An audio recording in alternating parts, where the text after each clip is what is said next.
Sana yayına... Oha lan kaç tane Twitch Ana aç... sayfası Oha!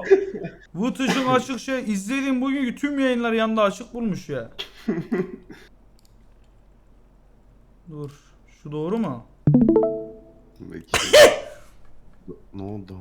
Öksürdüm amına. Doğru. Öksürdün mü? He. Kemal. Lan hapşırdın sandım.